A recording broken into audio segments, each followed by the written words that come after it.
That's on the northern part. Right. Following the back. Good morning, Richland County. It's 9:30 a.m. on Tuesday, April 14th. The Richland County Board of Commissioners is now in session. I'm Commissioner Cliff Mears, joined by fellow Commissioners Vero and Banks, our Senior Clerk Stacy Kroll, County Administrator Andrew Keller. We are joined by Kevin Bird, citizen, and Adam Gove, our extraordinary engineer in Richland County. And online we have Extraordinary. extraordinary.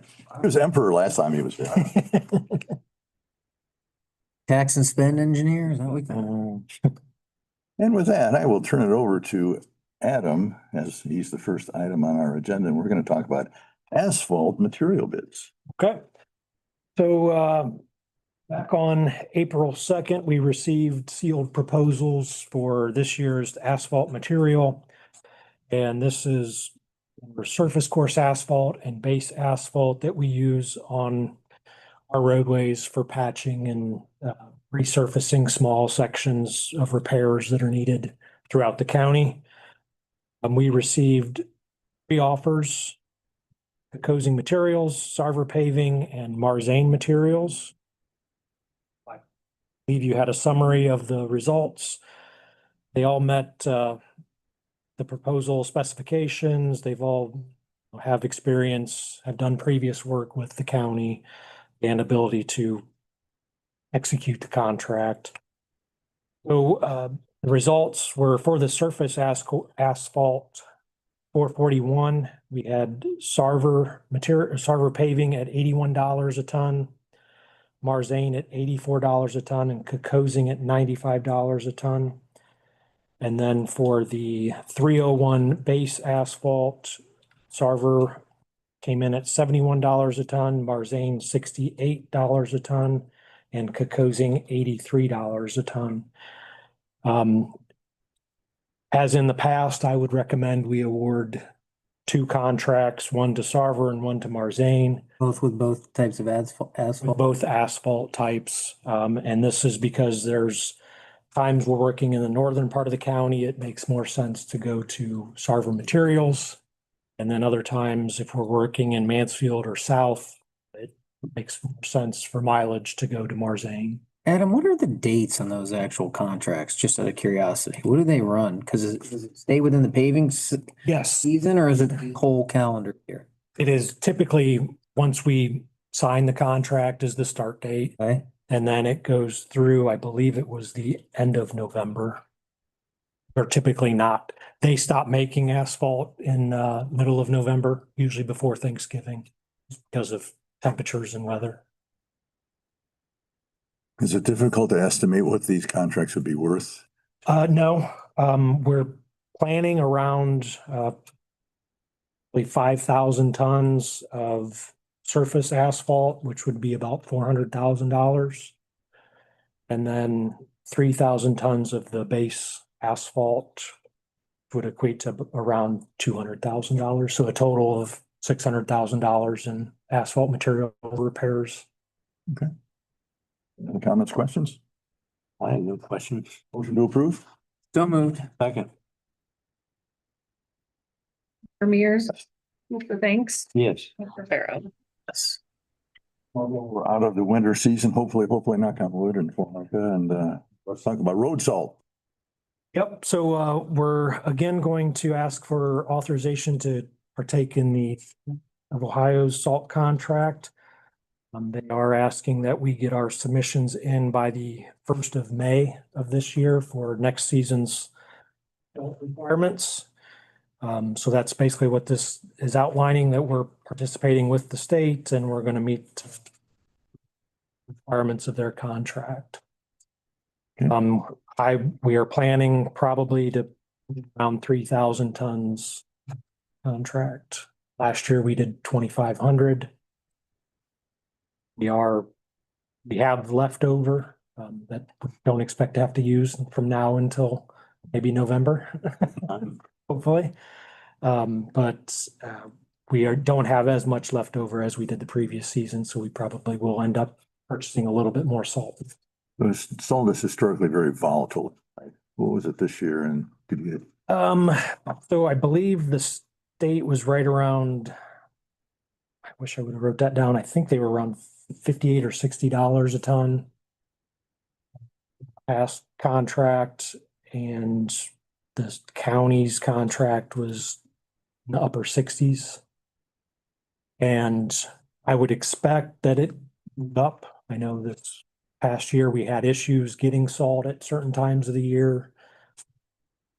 So but it wasn't an abnormal year. It was closer to average for snowfall and salt usage, but we just kind of got accustomed to those very mild winters that we had in a row. Take that back.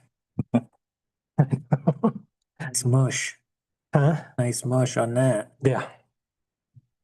But, so we are expecting to have purchase more and that the price will be up because of the salt usage this past season. Okay, can I have a motion to approve? So moved. Second.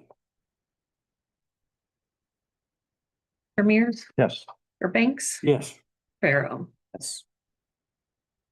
So before Adam skedaddles. Carl, do you have any questions for Adam?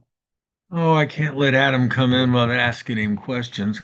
Adam, when you look at the two contracts with Sarver and with the other Marzane, and you say you're accepting two bids, how does that working? Because the bids were different for the patching, resurfacing versus the base. Yeah, so it's basically we're entering into a contract for those prices. So it's not a set amount of material, it's for the price and we award to, and then we basically, whoever we order it from, they honor that price of their proposal. Okay, so if you're working in the north part of the county and you need the base, you would go to Sarver, even though perhaps well, actually, that's a bad question because they actually had the lowest bid for that. You would go to the closest contractor, even though their particular bid for that particular product might not have been the lowest. Correct. Yeah, if it makes sense cost-wise as far as mileage and hours, we would go to the one that made more sense to purchase from for that price. Okay, and what is, as a non-engineer, what is the basic difference between the patching, resurfacing asphalt and the base? Explain that in a way that I can explain it. So the 301 base asphalt is more structural. It has larger aggregate in it, but it's still an asphalt material. It just is better for handling loads. It's for like a base material like you would put under anything you're building. And then the 441 surface asphalt is smoother. It has finer aggregates in it, and it's what you see on the top of all the asphalt roads out there. And none of this has to do with street resurfacing bids that you may be doing through other contractors. This is strictly for stuff that you guys are going to be handling yourselves. That's correct. Yes. Looking at road salt stuff. Thought I had a question here. You said you had some left. You bought 2,500 tons last year. You said you had some left. Any idea about how much you had left? Well, we ended up, that's what we bought through the state. We ended up buying a total of about 5,200 tons last season. I would say we probably have 1,500 tons on hand, maybe a little bit more than that. Okay. And I'm sure there's an explanation for this, and I'm sure I've written about it before. But if you can get the state bid for lower than you get with the county bid, why not buy all of it through state bid rather than a more expensive county bid? Yep. So the state requires us to purchase a minimum amount. So whatever we put in, if we tell the state we want to reserve 3,000 tons, we have to purchase, I think it's either 85 or 90% of that amount. We do a county bid and we purchase some off of that through our county bid, as well as all the townships and several of the municipalities take part in the county bid, and that is no requirement for a minimum purchase. So the townships like that because they don't have a lot of storage space. If we have a very mild winter and they don't need to order that much salt, they aren't required to purchase what they've reserved through our contract. And we've found the same. So if we're gonna buy all our stuff from the state first that we're required to meet a minimum on, and then we fill in with the county as we need. And while you're sitting there, anything new with the update on the roundabout at Home Road and Lex Spring Mill? So I believe we just signed the final contracts this morning, and we'll get those back to the contractor, set up a pre-construction meeting. I believe they are looking at the end of May for a start date. That's what I had. Thank you very much. I got 7 more weeks of the bike trail. Better hurry, Cliff. Well, I was there Sunday. And Carl, I was glad to see on your trip to Buc-ee's, you chose a Diet Coke with those pork rinds and not a regular Coke. Yes, indeed. And I will tell you this because I've cautioned Mansfield Police, but when I see the State Patrol, I will caution them. They have got to do a better job of traffic control if that Buc-ee's opens here, because that was in the parking lot and trying to get out. It took us an hour to get out of the parking lot. It's an unmitigated traffic disaster. So a couple things, Mr. Hunnell. That was the grand opening. And now I realize we are on the public record, but this is sort of off the record. You know, we in Richland are visionaries and planners, and I would say that we have hopefully in the works the appropriate traffic improvements, particularly that engineers do cartwheels and backflips over, and think about like nothing but and maybe several. So I think it'll be a different situation. I think Bianchi and Gove will be high-fiving each other and doing backflips and, jumping for joy if you can read between the lines. What I will say is this: you can have all the plans in the world, but if the boot's on the ground, and I said this on my podcast today, if the boot's on the ground, i.e. Huber Heights police and state troopers are standing in a circle talking to one another rather than moving traffic, you got a problem. And also that was the grand opening. I mean, as busy as those travel centers are, you're at peak. It'll stabilize. I know they have had some traffic. I saw a video the other day of the Huber Heights because it was sent to me. You know how that goes. But we will be prepared. And, our law enforcement is Johnny on the spot. So we won't just be standing and presuming that the city annexes it. We don't want to take anything for granted.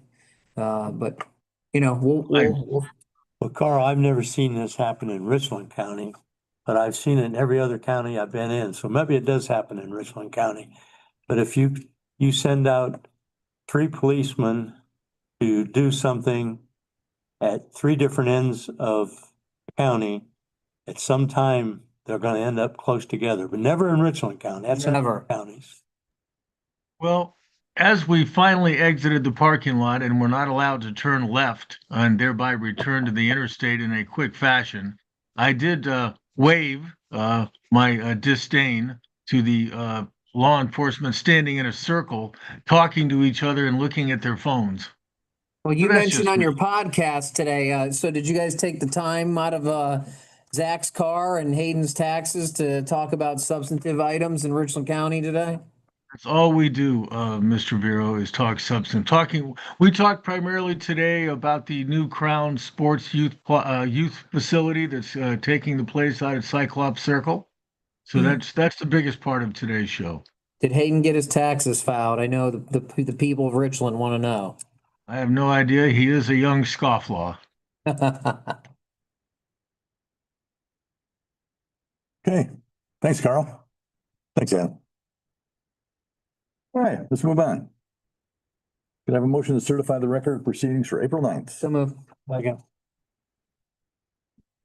Yes. Fairbanks, Yes. Barrow. Yes. I have a motion to approve requisitions. So moved. Second. Mears, Yes. Banks. Yes. Shavaro. Yes. Do you have any other business to come before the Board of Commissioners at this time? Hearing none, we stand adjourned at 9:45.